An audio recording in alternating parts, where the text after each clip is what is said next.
નમસ્કાર દર્શક મિત્રો, આપ જોઈ રહ્યા છો લોક સામના ન્યૂઝ અને હું છું પરમાર અનિલ। આપના ઉમેદવાર શ્રવણ જોશી સામે બદનક્ષીની ફરિયાદનો મામલો આપ પાર્ટી દ્વારા પોલીસ કમિશનરને રજૂઆત કરી હતી। ભાજપ કોર્પોરેટર અમિત રાજપૂતે નોંધાવી છે પોલીસ ફરિયાદ। ઇમેજ દર્શાવી ભ્રષ્ટાચારના આક્ષેપ કર્યા હતા। કોર્પોરેટરના ચહેરાનો ઇમેજ દર્શાવી હોવાનો આક્ષેપ। પોલીસ ફરિયાદ સામે આમ પાર્ટીનો આક્ષેપ। ભાજપ સત્તાનો દુરુપયોગ કરી રહી છે। આ પાર્ટીએ 75 ઉમેદવારોની યાદી જાહેર કરી, જેના કારણે ભાજપના પેટમાં તેલ રેડાયું। ભાજપના ઇશારે ખોટી એફઆઈઆર દાખલ કરવામાં આવી। શ્રવણ જોશી આ પાર્ટીના પોસ્ટ સાથે છેલ્લા 4 દિવસથી ગોડાદરામાં ભ્રષ્ટાચારથી લોકોને અવગત કરાવી રહ્યા હતા, જેના કારણે ભાજપે પોલીસનો દુરુપયોગ કરી ખોટી એફઆઈઆર દાખલ કરાવી। આ લોકશાહીનું હનન થઈ રહ્યું છે, જે અંગે પોલીસ કમિશનરને રજૂઆત કરવામાં આવી। ચૂંટણી જાહેર થઈ ગઈ।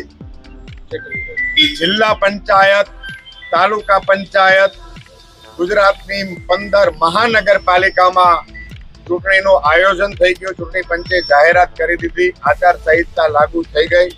આમ આદમી પાર્ટીએ પોતાના ઉમેદવારો જાહેર કરી દીધા। થોડાક ઉમેદવારો બાકી છે, 2 દિવસમાં અમે જાહેર કરી દઈશું। ગઈકાલે સુરત મહાનગરપાલિકાના ચૂંટણી લડવા માટેના ઈચ્છુક ઉમેદવારો પૈકી અલગ અલગ 75 સીટ ઉપર ઉમેદવારો જાહેર કરવામાં આવ્યા।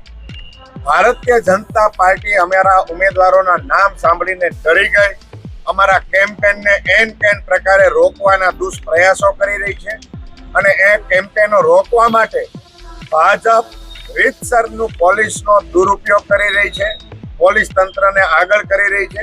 આમ આદમી પાર્ટી ગુજરાતના લોકોની પ્રથમ પસંદગી બની રહી છે।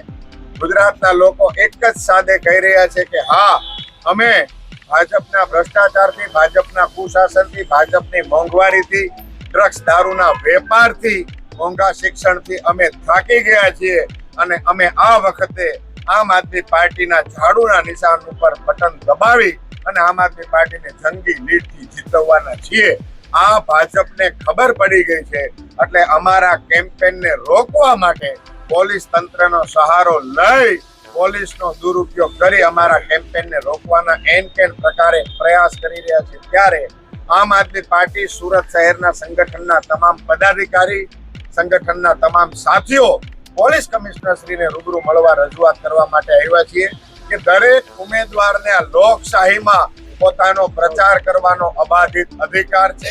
સરકારની ખોટી નીતિઓ લોકો સુધી પહોંચાડવું જોઈએ એવું લોકતંત્ર માને છે, લોકશાહી માને છે, અને દરેક વ્યક્તિનો આ અબાધિત અધિકાર છે, અને એ અબાધિત અધિકારના કારણે અમે અમારો પ્રચાર કરી રહ્યા છીએ। પ્રચાર કરવા માટેના સાહિત્યમાં જે સ્લોગનો છાપવામાં આવ્યા છે, તમામે તમામ સ્લોગન છે, ઓફિશિયલ જાહેરાત કરી અને અમે આને જાહેરાતમાં મૂક્યા છે, લોકો સુધી અમે આ વાત પહોંચાડી રહ્યા છીએ। પણ ભાજપના પેટમાં આ સ્લોગનો, આ વાત પૂંચે છે, એટલે એમણે પોલીસ તંત્રને આગળ કરી અમારા ઉમેદવારને ડરાવવાના, ધમકાવવાના અને ખોટી ફરિયાદો કરી, ખોટી એફઆઈઆરો દાખલ કરી અમને હેરાન કરવાના અને ડરાવવાના પ્રયાસો કરી રહ્યા છે, જે લોકશાહી માટે ઘાતક છે।